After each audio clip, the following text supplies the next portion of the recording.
ومن يضلل فلا هادي له وأشهد أن لا إله إلا الله وحده لا شريك له وأن محمدا عبده ورسوله يا أيها الذين آمنوا اتقوا الله حق تقاته ولا تموتن وأنتم مسلمون يا أيها الناس اتقوا ربكم الذي خلقكم من نفس وخلق منها زوجها وبث منهما رجالا كثيرا ونساء الله الذي تساءلون به والأرحام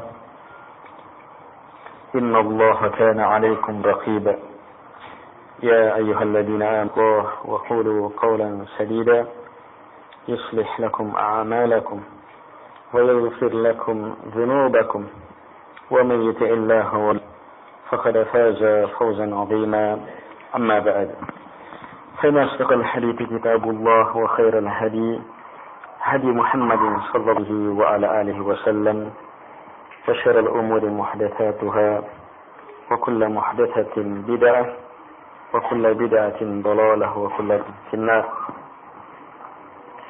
Alhamdulillah, Allah Subhanahu wa taala kembali mempertemukan kita di rumah Allah Subhanahu wa taala ini. Walaupun agak terlambat disebabkan oleh beberapa hal, di antaranya tadi mengantar jenazah salah seorang istri dari ikhwan dan agak terlambat karena menunggu bapak yang sementara tergesa-gesa menjumpai anaknya. Dan juga macet yang cukup kita maklumi. Baik, kita lanjutkan. Sekarang masuk hadis yang kedua dalam bab al-muraqabah. Berkata Al-Imam Abu Zakaria Yahya ibn Sharaf An-Nawawi rahimahullahu ta'ala. At-Tani an Abi Darr Jundub bin Junadah Rahman Mu'ad bin Jabal radhiyallahu anhuma. Rasulullah sallallahu alaihi wasallam قال اتق الله حيثما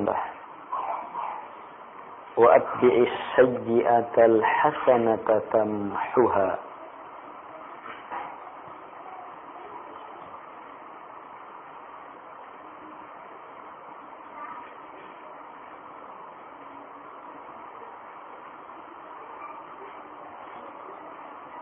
وخالق الناس بخلق حسن رواه الترمذي وقال حديث حسن.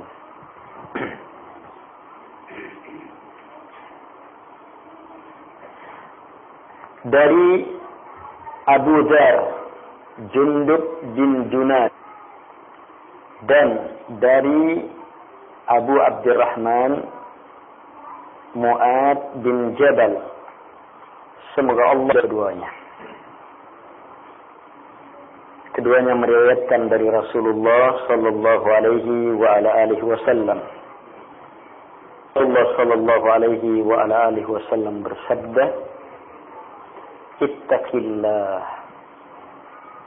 Takutlah kalian kepada Allah haitsuma kun, dimanapun kalian berada. Wa atbi'is sayyi'atal hasanah, dan ikutkan kejelekan itu dengan kebaikan. Kebaikan itu akan menghapus kejelekan. Wahnas, dan pergaulilah manusia dengan akhlak yang indah. Hadis ini diriwayatkan oleh Imam Tirmidzi dan beliau mengatakannya hadis hasan.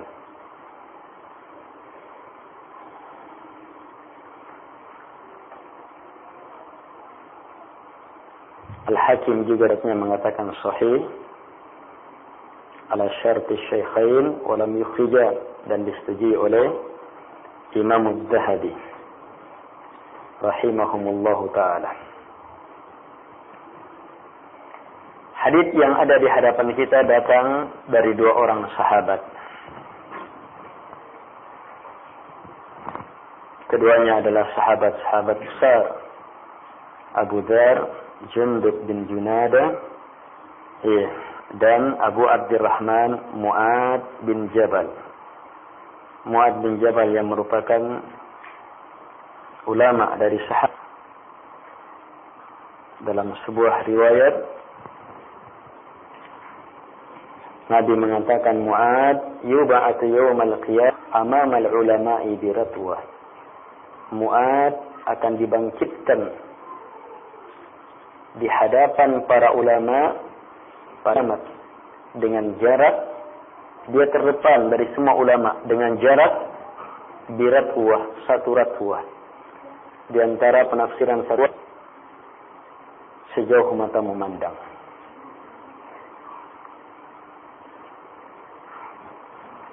Keduanya meriwayatkan dari Rasulullah alaihi wa ala alihi wasallam, sehingga tenang kita mengambil ilmu itu bersumber dari utusan Allah Subhanahu wa taala. Beliau utusan Allah Muhammad sallallahu alaihi wasallam bersabda dengan 3 kalimat. 3 kalimat yang seluruhnya merupakan pondasi dalam beragama. Yang pertama, taqillaha haitsu ma kunta. Takutlah kepada Allah dimanapun kamu berada. Disuruh bertakwa di setiap tempat dan keadaan. Kemudian as-sayyi'atal hasanah. Ikutkan kejelekan itu dengan kebaikan. Ketika kita terjatuh dengan ke dalam kejelekan, maka segera susul dengan kebaikan. Kenapa? Tamhuha. Kebaikan itu akan menghapus kejelekan. 2 kalimat yang sangat langsung berhubungan dengan Allah Subhanahu wa taala. Kemudian terakhir, pijakan beragama dengan sesama manusia.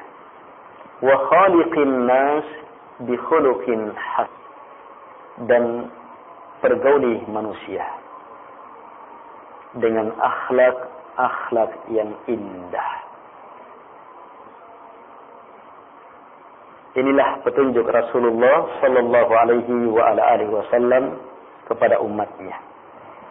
3 wasar yang sangat kita perlukan untuk hablum minallah wa hablum minan nas.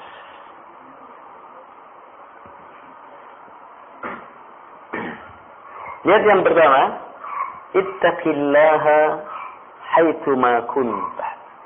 Bertakwalah kepada Allah dimanapun, kapanpun, bagaimanapun kalian, kemudian kondisi kalian,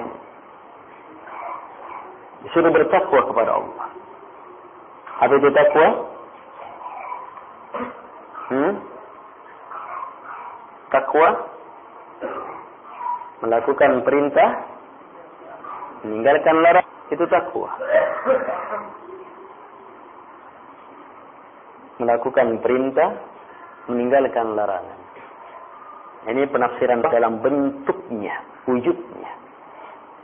Takwa asalnya benteng, perlindungan.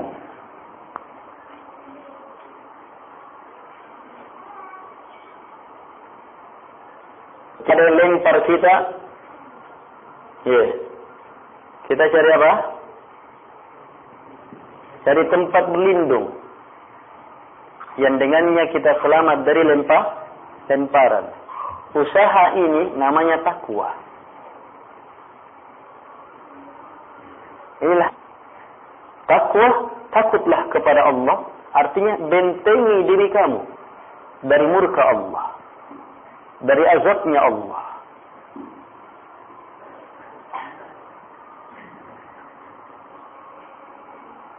Kenapa? Sebab Allah telah beritakan, ayati wal adabus syadid, sungguh azabku adalah azab yang sangat pedih. Dan Allah Subhanahu wa taala langsung mensifatnya, huwa ahlut taqwa, dialah Allah ahlinya yang harus ditakuti. Tidak ada yang takuti yang mengalahkan takut kepada Allah. Ittaqillah, takutlah kepada Allah. Di sini muraqabatullah. Bagaimana takut kepada Allah? Lakukan perintah, tinggalkan larangan. Karena Allah di atas petunjuk Allah Subhanahu wa taala melalui nabi dan rasulnya. Haitsu ma kunta, dimanapun kamu berada. Nah, di sini dia pembahasan bahwa muraqabatullah dimanapun. Muraqabatullah bukan hanya di saat sholat. Jelas ini? Di sini ilmu penting untuk sampai ke dalam jenjang-jenjang kesempurnaan. Maka kondisi kita di saat taklim, di saat sholat, bagaimana kita biaskan supaya kehidupan keseharian kita.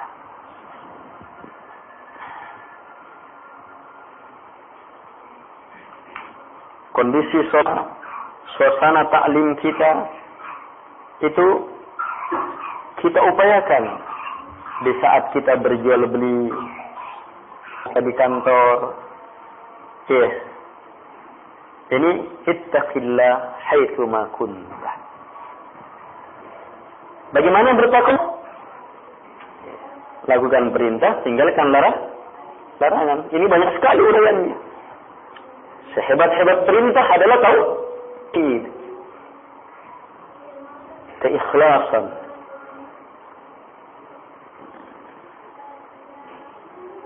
Sebagaimana besar larangan adalah kesyirikan.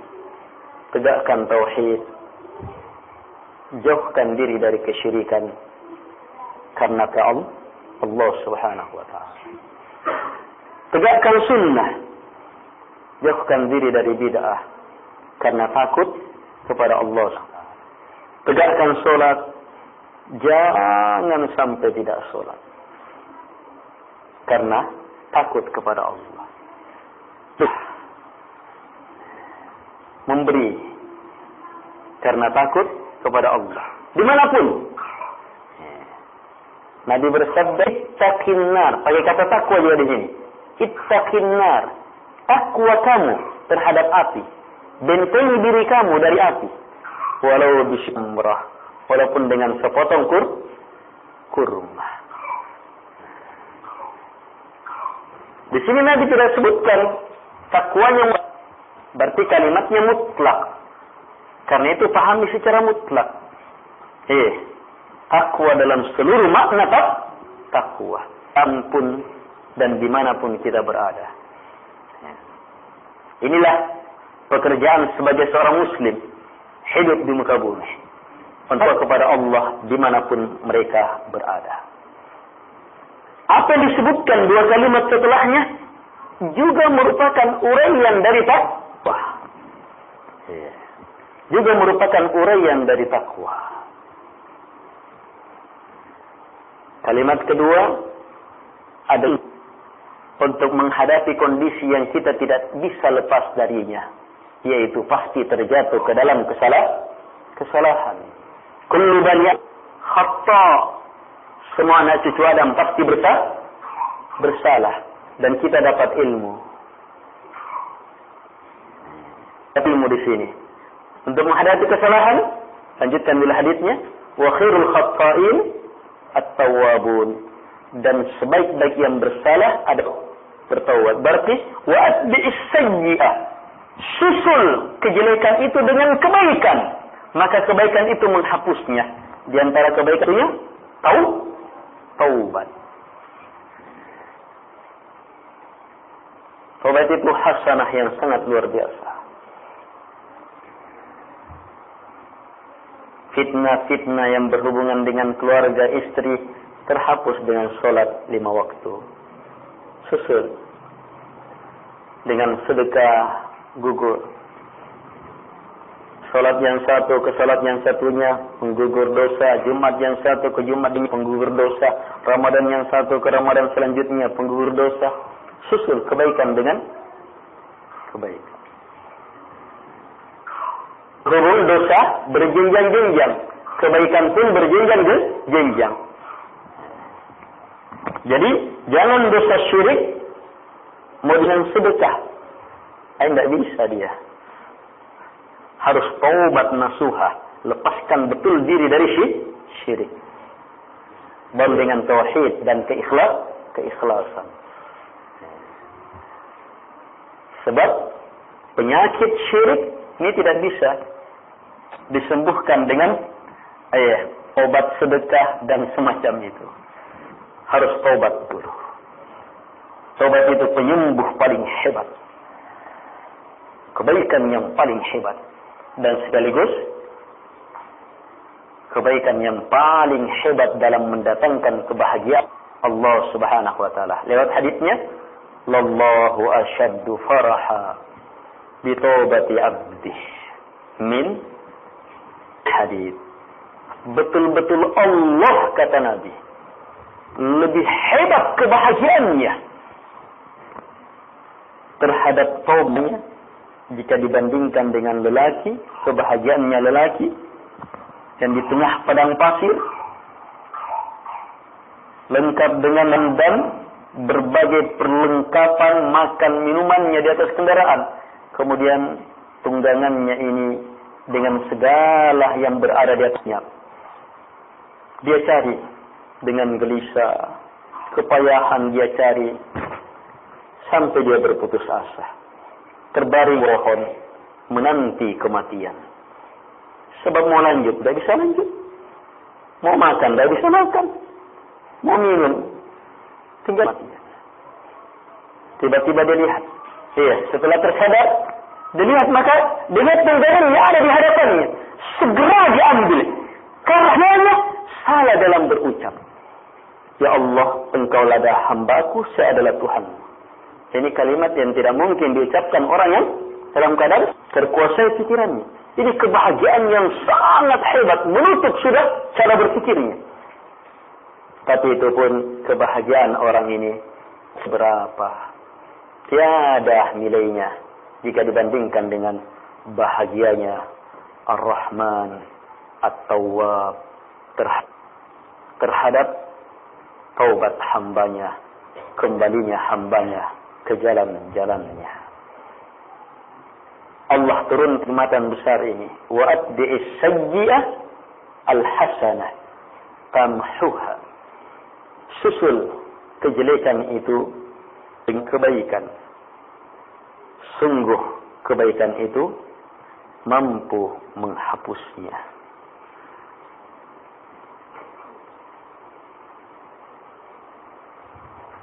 Innal hasanat yudhibna sayyi'at. Sungguh kebaikan-kebaikan itu melenyapkan kejelekan. Ini metode yang hebat dalam memperbaiki taubat.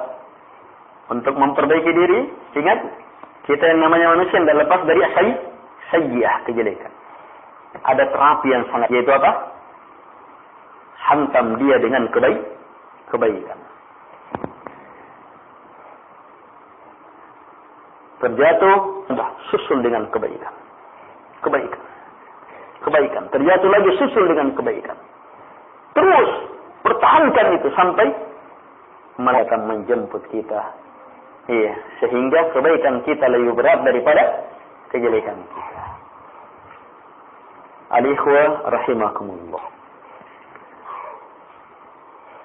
Dua kalimat ini adalah dua kalimat yang sangat berharga bagi pribadi kita. Takwa kepada Allah dalam semua keadaan. Kemudian kondisi kita yang tidak kejelekan disusul terus dengan kebaikan demi kebaikan. Tinggal satu yang kurang, yaitu manusia dengan sesama manusia. Nabi sempurnakan dengan kalimatnya yang sangat mulia, wa khaliqin nas bi khuluqin hasan, dan pergauli manusia dengan akhlak yang indah.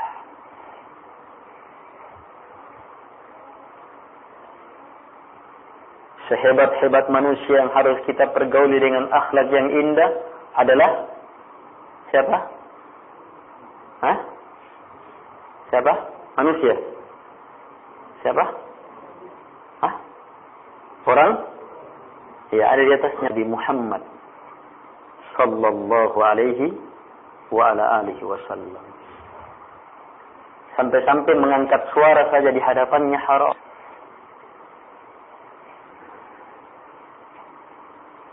Satu kalimatnya dibantah, seseorang bisa kekal dalam neraka.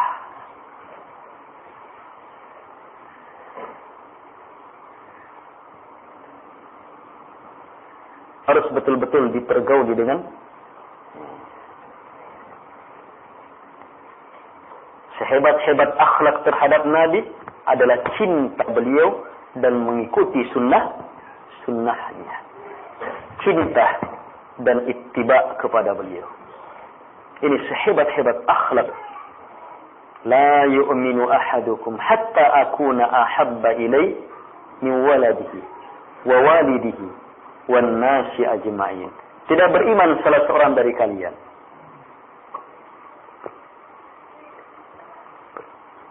sampai saya, kata Nabi, yang dia cintai mengalahkan cintanya kepada walidi, kepada anak-anaknya, wa walidi, kepada kedua orang tuanya, wan nasi ajma'in, dan terhadap semua manusia. Ini kan yang harus akhlak terhadapnya. Ternyata terhadap Nabi harus lebih. Kalau berhubungan Nabi memanggil, orang tua juga memanggil, panggilannya Nabi yang harus dipenuhi.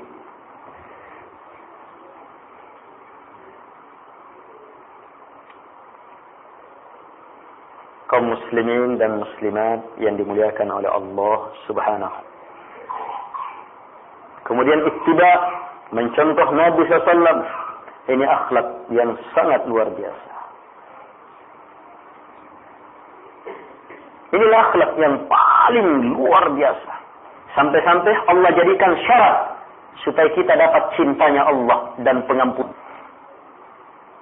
Qul in kuntum tuhibbuna Allah fattabi'uni yuhibbukumullah lakum dunubakum wallahu ghafurur rahim.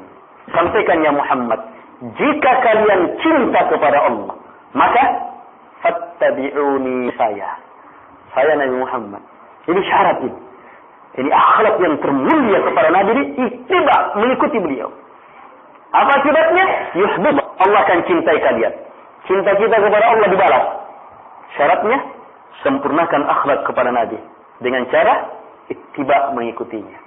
Wa yaghfir lakum dunubakum, Allah akan ampuni dosa-dosa kalian. Wallahu ghafurur rahim, dan Allah Maha memberikan ampunan, lagi Maha merahmati. Ini akhlak terhebat. Sama orang tua, selanjutnya, berbakti kepada kedua orang tua, Sampai-sampai mengatakan kalimat yang maknanya saya tidak perlu, sudah merupakan dosa yang sangat mengerikan. Bahkan Nabi Jibril telah mendoakan yang diaminkan Rasulullah akan celakanya seseorang yang diberi kesempatan berjumpa dengan salah satu dari kedua orang tuanya atau keduanya, tapi kesempatan ini tidak bisa menjadi sebab dia masuk ke dalam surga, maka cukuplah celaka bagi dia karena tidak mendapatkan kesempatan itu. Apalagi sudah tidak masuk, justru durhaka. Ini akhlak yang baik terhadap kedua orang tua. Berucap sedekah, memberi, membantu, dan sebaik-baik hadap orang tua, menuntunnya ke jalan kebenaran. Bukan akhlak yang baik kalau melihat orang tuanya ranji, macam-macam di kuburan,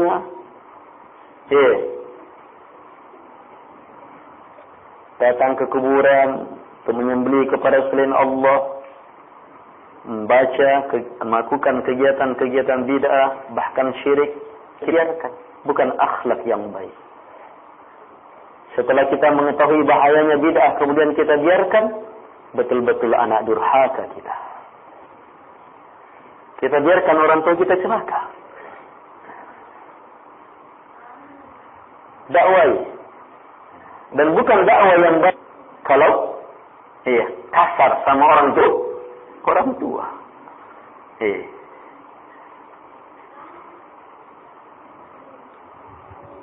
Dengan kalimat yang baik. Kalau sebelumnya, setelah pengajian, setelah kita dakwai, sebelumnya kita kalau disuruh mengepel, disuruh baru bergerak. Tapi setelah pengajian, setelah kita dakwai, jangan lagi supaya ini hasil ilmunya ini berubahnya jadi baik. Orang tua akan ikut, dan berubahnya tanpa malas. Agama apa nih? Pasti agamanya. Pasti di situ. Lihat akhlak. Al-ikhwah rahimakumullah. Tetangga. Man kana yu'minu billahi wal yawmil akhir falyukrim jar. Siapa yang beriman kepada Allah dan hendaknya dia muliakan tetangganya, walaupun dia orang kafir.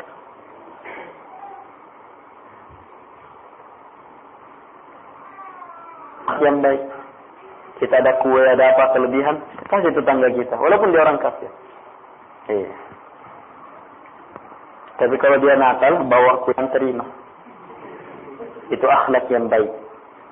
Akhlak yang tidak baik kalau membiarkan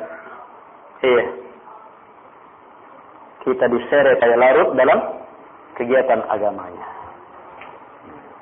Al-ikhwah rahimakumullah. Ada batasan.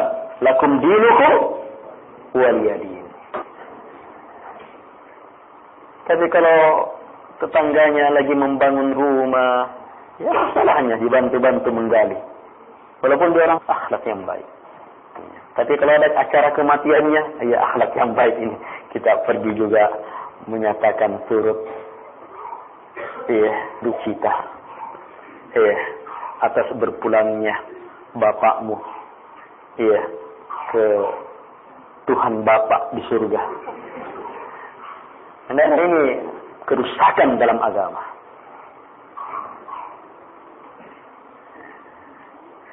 Ingat, ini akhlak berjihad. Bid'ah, akhlak apa itu? Akhlak yang sangat jahat terhadap Nabi Muhammad. Sampai-sampai Nabi Muhammad yang paling cinta kepada umatnya, ketika mengetahui orang yang diusir dari telaganya di hari kemudian ternyata pelanggarannya adalah bid'ah, Nabi sendiri padahal hamba yang paling cinta terhadap umatnya.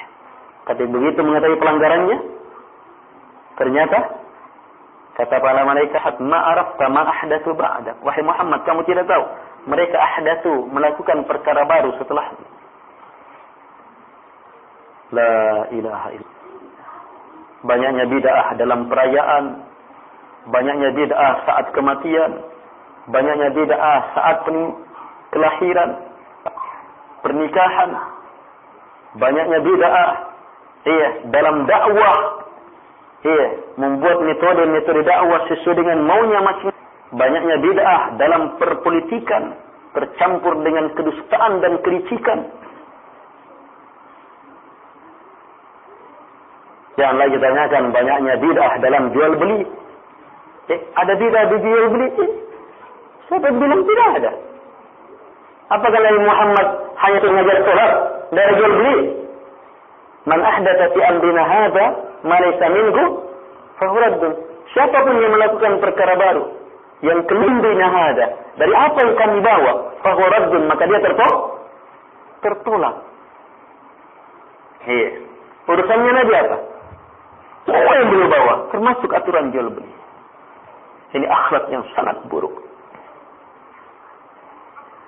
terhadap Nabi SAW. Jadi orang menyikapi orang juga di sini.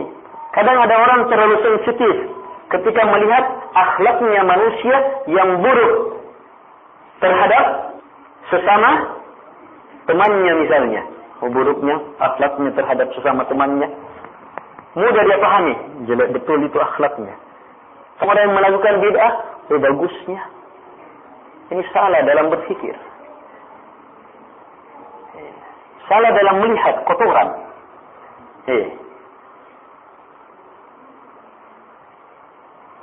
Inilah yang dikatakan oleh pepatah, kuman di seberang lautan nampak.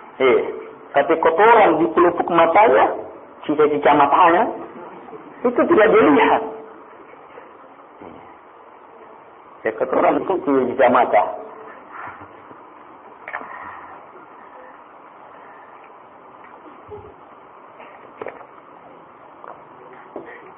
Terus dengan Islam disempurnakan akhlak kepada Nabi, tetangga, orang tua, tetangga, anak istri. Istri akhlak, penuhi haknya, pergauli dengan cara yang baik.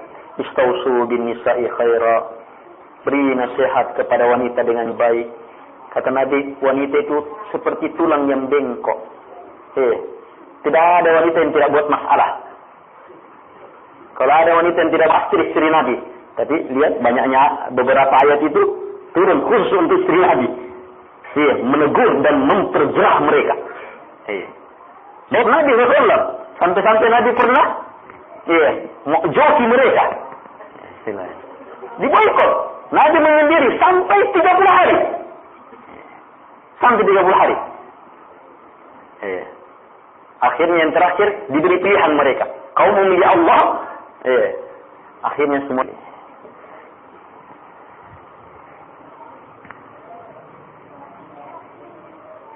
Diluruskan. Akhlak anak, bagaimana akhlak terhadap? Jaga kehormatannya, tuntun kepada kebaikan, arahkan kepada ini akhlak terhadap anak. Terhadap orang-orang kafir ada juga akhlak. Bahkan terhadap binatang pun ada. Terhadap binatang, apalagi terhadap manusia. Ini Islam. Tapi bukan akhlak sama binatang kalau uang makan burungnya lebih banyak daripada uang makanan anak istrinya. Dia beli burung, yang luar biasa warnanya, kandangnya 1 juta. Makanannya bulan 500.000. Belum lagi minumannya, belum lagi semprokannya, antiseptiknya, penjaga kumannya dan seterusnya. Dirawat. Belum lagi waktunya.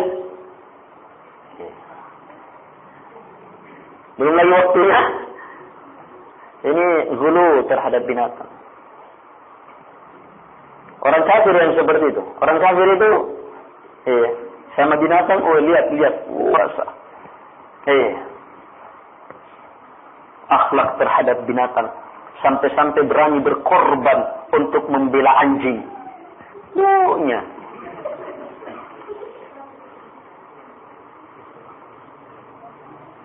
mau mati karena mau menyelamatkan anjing. Ini hulu. Anjing sampai dibawa masuk ke rumahnya. Hulu, tidak masuk malaikat.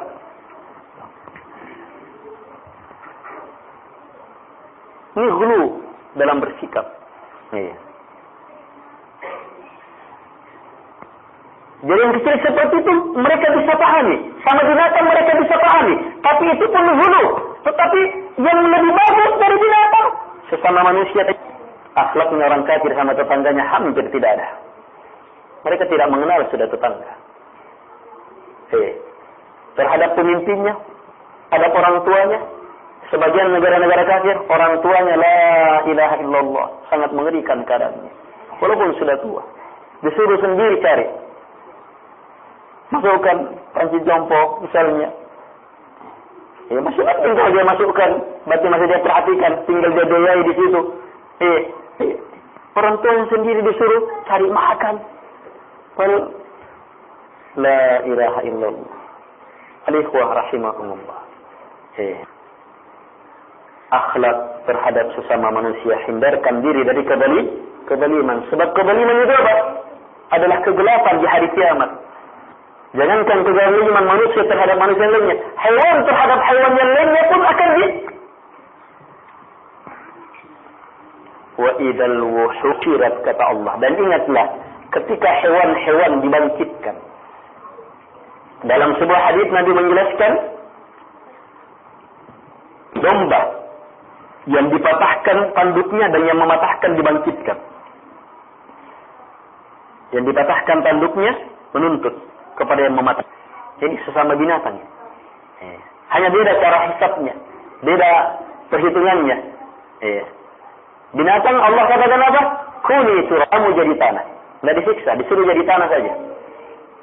Di sana orang-orang kafir mau seperti binatang. Mereka mengatakan, ya laitani kuntu turaba. Wah, seandainya saya juga merupakan tanah. Mau sama dengan binatang. Kalau sekarang, jangan. Jangan samakan binatang. Dipanggil saja dengan Rini Kopedong. Dia tidak akan mau. Alikhwah, pergauli manusia dengan akhlak yang baik. Ini perhatikan ya. Awalnya takwa kepada Allah dimanapun. Akhir akhlak. Ini kontaknya.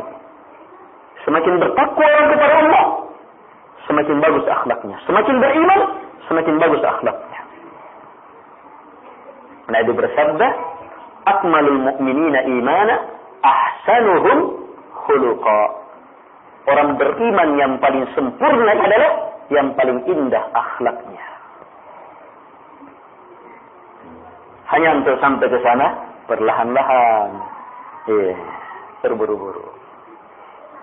Semoga Allah Subhanahu wa taala semakin menambah ilmu kita melalui 3 wasiat besar ini dalam kehidupan di muka bumi.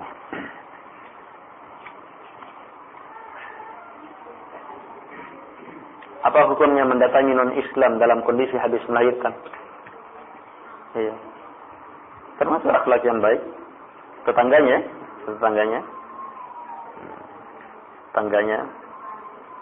tak apa-apa. Bagaimana hukumnya memanfaatkan barang jaminan TS tersebut berupa mobil? Bisa saja dipakai selama sudah ada